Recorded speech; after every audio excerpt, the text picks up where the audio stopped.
Assalamualaikum warahmatullahi wabarakatuh, and a very good evening. I must commend IIIT East Asia for pursuing this agenda, and I think post-normal times, post-normal studies, to me a very critical area that we need to continue to explore and digest some of the more difficult, controversial views. And with the presence of Ziauddin Sardar and Fauzan, of course, helping to coordinate the program, and Muhammad Norman Nawawi, and of course Jordi Serra Del Pino, good to have you. It's time that you've not been back to Kuala Lumpur, and Lian Mayo, and I think a very formidable team that the participants would naturally benefit immensely from their wide breadth of knowledge and experience in the field. Now, post-normal implies that much of what we have taken thus far as normal, conventional, or orthodox just does not work anymore. Look at COVID and post-COVID, and now in Malaysian context, flood and post-flood, the notions of control and certainty have now becoming increasingly obsolete. Now, in a way, post-normal is not really a new period or a phenomenon confined to our present time. It is, to my mind, more a wake-up blow that strikes us away from our slumber or complacency, for after a very long time we have been under Cartesian illusion, believing that we have full control over the planet, and the sense of arrogance that we feel we are able to make accurate forecasts. Now, post-normal affirms that this is certainly not necessarily the case. From the Islamic classical texts of Al-Imam Abu Hanifa, the 8th century jurist of Persian origin, used to provoke his students and colleagues to think about post-normal situations by postulating various hypothetical questions centered on the question of what if. Now, this is certainly not the natural, conventional approach to contemporary Islamic education, but this happens to be a great classical text known as Al-Fiqh Al-Iftiradi, the principle or methodology of a futurist thinking, what we call predictive, that anchors on the power of reason and the capability of synthesizing the idea with the religious text in order to produce a ruling. Now, the understanding of post-normal times and how to operate within its paradigm requires the optimum comprehension of 3 C's: complexity, chaos, contradictions. I must acknowledge the profound lectures by Jordi and Zia, who have been hammering these points. Now, complexity, complex systems are open systems, and we must understand the system's complete environment before we can understand the system. And the environment is complex in itself. There's no human way of doing this. The knowledge we have of complex systems is based on the models we make of these systems, which implies that the complexity of the system has been reduced, and that some aspects of the system are always left out of consideration. The problem is further compounded by the fact that which is left out interacts with the rest of the system in a non-linear way, and we can therefore predict the effects of our reduction of the complexity, especially not as the system and its environment develops and transforms in time. If that is confusing enough, let me venture to the second point of chaos, characterized by a disproportionate causality, whereby small, insignificant initial conditions can trigger major upheavals. It also implies that a breakdown anywhere has a knock-on effect, unsettling other parts of the network, even bringing down the whole or the entire network. A relatively small numbers of greedy bankers can bring down the economy of the whole world. This we have seen in the mortgage crisis, banking crisis, even in this strong, formidable institution in Wall Street, New York. Now, to argue further, we have to acknowledge and understand that even smaller bunch of 9/11 terrorists can trigger a chain reaction that led to the advent of new conservative ideology in the United States and Europe, and change the course of Iraqi, Afghani, Pakistani history simultaneously. The wealth of countries like Britain and the USA is concentrated in the hands of top 1%, then is owned by 90% of the rest of the population put together. In a world of super abundant food, around 850 million still go to bed hungry every night. So now, the third point regarding contradictions. Everything has its counter effect. Nothing works or is in isolation. For example, progress. Despite how beneficial we may think it is, it always has detrimental side effects. National car project is useful for transportation, but it adversely contributes to the global heating. The economic prosperity for the few means financial and ecological disasters of the many.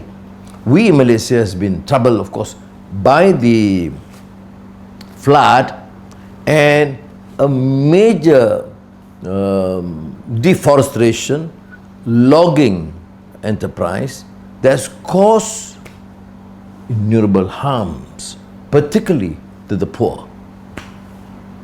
So there has been talk about the 18 billion ringgit worth of exports, but the price and the sufferings of the poor masses has to be contended with.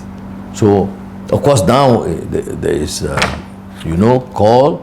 I made this call yesterday in Parliament, have a moratorium and logging now, and no more new licenses or forest deforestation and logging activities for the future, in the name of protecting nature and more so protecting the livelihood of the poor. Now, in the troubled times induced by the postnormal triads, complexity, chaos, contradictions, the only definite outcome is uncertainty. Now, uncertainty. Many novel problems have an inbuilt uncertainty that can only be resolved sometime in the future. We have experienced swine flu virus. We do not know precisely how this virus will mutate in the near future. We only know when the virus has mutated, and it can mutate in a number of ways. Post-normal times, therefore, add extra dimension to our ignorance. 3 types of ignorance. I tend to be emphasized. I've emphasized quite a number of times this clash of ignorance, the pretension of knowledge, but the illusion of knowledge in the past. I will not venture to that.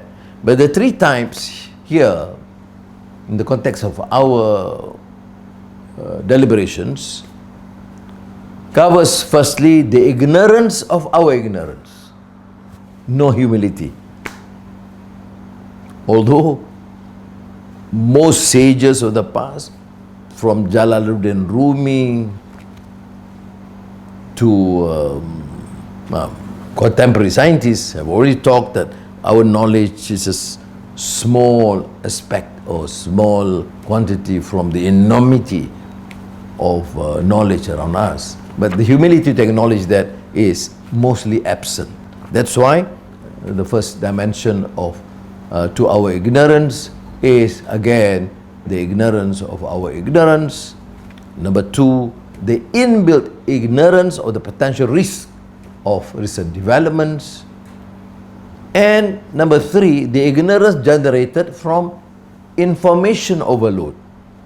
Otherwise, you will not find this extreme fascist, racist tendency or religious bigotry if not for ignorance.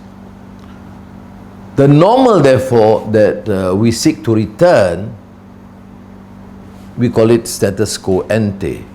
But from the perspective of those who are suffering from the direct impact of climate change, or migrants or refugees fleeing from oppression, or millions of those who lost their jobs due to automation and AI, or those millions who are thrown in internment camps or declared non-citizens simply because of their faith, I would add political belief, because I do experience that. The pre-COVID-19 world was rather abnormal, and this is not how things ought to be. The normal life was certainly getting more cruel, crueler and crueler. Now, the contemporary writer Pankaj Mishra suggested that even bigger systematic crisis lay ahead, and as such, return to imagine normal was not on the cards. Therefore, it could be, if we could paint the future by ourselves, we would want to anchor it on noble values and better ways of appreciating life and nature, elements lacking in the current educational system and bureaucracy.